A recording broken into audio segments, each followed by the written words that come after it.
1 second ಶೂನ್ಯ ಕೂತ್ಕೊಳ್ಳಿ. ಆಯ್ತು, ಎಲ್ಲರಿಗೂ ಕೊಡ್ತೇನೆ, ಮಾತಾಡ್ಲಿಕ್ಕೆ ಎಲ್ಲರಿಗೂ ಕೊಡ್ತೇನೆ. ರಾತ್ರಿ ಬೆಳಿಗ್ಗೆ ತನಕ ಕೂತ್ಕೊಳ್ಳಿ ಸರ್, ಕೂತ್ಕೊಳ್ಳಿ. ಇವತ್ತು ನಾಳೆ ಬೆಳಿಗ್ಗೆ ತನಕ ಆದ್ರೆ ನಿಮ್ಗೆಲ್ಲರಿಗೂ ಮಾತಾಡ್ಲಿಕ್ಕೆ ಅವಕಾಶ ಕೊಡ್ತೇನೆ. ನಾಳೆ ಬೆಳಿಗ್ಗೆ ಆದ್ರೆ ನಿಮ್ಮನ್ನು ಬಿಡುದಿಲ್ಲ, ಇವತ್ತು ಇಡೀ ರಾತ್ರಿ ಬಿಡುದಿಲ್ಲ. ಕೂತ್ಕೊಳ್ಳಿ, ಎಲ್ಲರಿಗೂ ಕೊಡ್ತೇನೆ. ಯಾರಿಗೆಲ್ಲ ಮಾತಾಡಬೇಕು ಎಷ್ಟು ಬೇಕು ನಾನೀಗ. ಸುನಿಲ್ ಅವರೇ, ಈ ಒಂದು ಗಂಭೀರ ವಿಚಾರ ನಾವೆಲ್ಲ ಒಗ್ಗಟ್ಟಿನಿಂದ ಚರ್ಚೆ ಆಗಬೇಕು, ಸತ್ಯಾಂಶ ತಿಳಿಬೇಕಂದ್ರೆ ಎಲ್ಲರಿಗೂ ಕೂಡ ಒಂದು ದೊಡ್ಡ ಆಯ್ತು. 1 ನಿಮಿಷ ಯತ್ನಾವ್ರೆ, 1 ನಿಮಿಷ. ನಿಮ್ಗೆ ಏನ್ ಬೇಕಾದ್ರೆ ಬಳಸ್ಬೋದಾ? ಅವ್ರಿಗೇನು ಅದೇನು ನಾನು ಅದು ನೋಡ್ತೇನೆ. ಇಲ್ಲಿ ವಿಚಾರ ಏನಿದೆ ಅಂತ ಹೇಳಿದ್ರೆ, ನಿಮ್ಗೆ ಯಾರಿಗೆಲ್ಲ ಮಾತಾಡ್ಲಿಕ್ಕೆ ಬೇಕು ದಯವಿಟ್ಟು ಪಟ್ಟಿ ಕೊಡಿ. ನಾಳೆ ಬೆಳಿಗ್ಗೆ ತನಕ ನಿಮ್ಮನ್ನು ಮಾತಾಡಿಸಿಯೇ ನಾನು ಕಳಿಸುವುದಿಲ್ಲ, ಊರಿಗೆ ಕಳಿಸುವುದಿಲ್ಲ.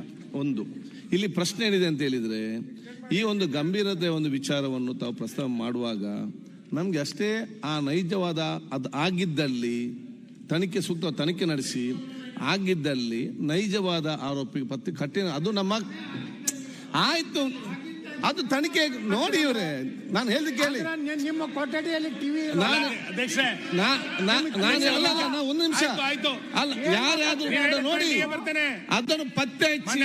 1 ಸೆಕೆಂಡ್ ಸುನೀಲ್, ಅದಕ್ಕೆ ಕಠಿಣವಾದ ಕ್ರಮ ತೆಗೊಳ್ಬೇಕಂತ ಇಲ್ಲಿ ಚರ್ಚೆ ಆಗುವಂತದ್ದು. ತಾವು ಪದೇ ಪದೇ ನಮ್ಗೆ ಅಡ್ವೈಸ್ ಮಾಡ್ತಾ ಇದ್ದೀರಾ, ನಮ್ದೇನು ಇಲ್ಲ. ತಾವು ಆ ಸ್ಥಾನದಲ್ಲಿ ಕೂತ್ಕೊಂಡು ಆಗಿದ್ದಾರೆ ಅನ್ನೋ ಪ್ರಶ್ನೆ ಬರಬಾರ್ದು. ಚರ್ಚೆ ಆಗ್ತಾ ಇರೋದು ಅದ್ರ ಬಗ್ಗೆನೇ ಚರ್ಚೆ ಆಗ್ತಾ ಇರೋದು. ಹೌದಪ್ಪ, ಚರ್ಚೆ ಆಗ್ತಾ ಇರೋದು.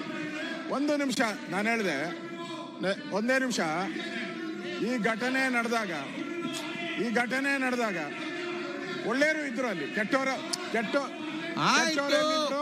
ಈ ದೇಶದ ಮಾಧ್ಯಮದವರೆಲ್ಲಿದ್ರು ಅಲ್ಲಿ ಒಳ್ಳೆಯವರು ಇರ್ತಾರೆ. ಈ ಘಟನೆ ಅವರು ಪಾಕಿಸ್ತಾನ ಬಗ್ಗೆ ಘೋಷಣೆ ಕೂಗಿದಾಗ ಅಲ್ಲಿ ರಾಜಾಜಿನಗರದ ಒಬ್ಬ ಕಾರ್ಯಕರ್ತ ಇರ್ತಾನೆ, ಅವನು ಕಾಂಗ್ರೆಸ್ ಅವನೇ. ರಾಜಾಜಿನಗರದ ಕಾರ್ಯಕರ್ತ ಅವನು, ನಾನು ನೋಡಿದೆ ಆ ಫೋಟೋದಲ್ಲಿ. ರಾಜಾಜಿನಗರದ ಕಾರ್ಯಕರ್ತ ಅವನು ಪಾಕಿಸ್ತಾನ ಜಿಂದಾಬಾದ್ ದಕ್ಷ ಅವನು ಬಾಯಿ ಮುಚ್ಚುತ್ತಾನೆ. ತಾವು ಈಗ ಇಷ್ಟೆಲ್ಲ ಆದ್ಮೇಲೆ ಅವನು ಯಾಕೆ ಮುಚ್ತಾನೆ? ಅವನು ಯಾರೋ ಅವನ ಹೆಸರು ನಾಸೀರ್ ಹುಸೇನ್ ಆದ್ರೆ ಅವ್ರು ಯಾಕೆ ಮುಚ್ತಾರೆ ಬಾಯಿ? ಪಾಕಿಸ್ತಾನ ಅಂದಿದ್ಕೆ ಬಾಯಿ ಮುಚ್ಚಿದ್ದವರು.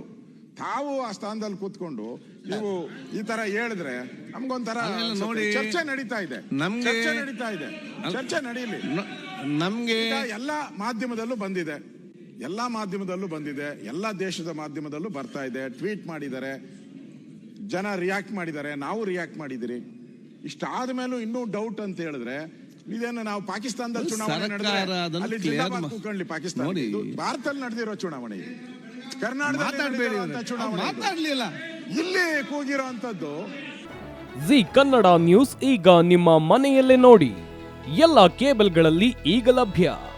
ಸನ್ Direct 292, Jio TV 1334, U digital 162, city cable 51, GTPL 17, Abhishek cables 821, rock line telecommunication 51, Shri Basaveshwara number 60, Vinayaka digital number 53, in digital number 896ರಲ್ಲಿ.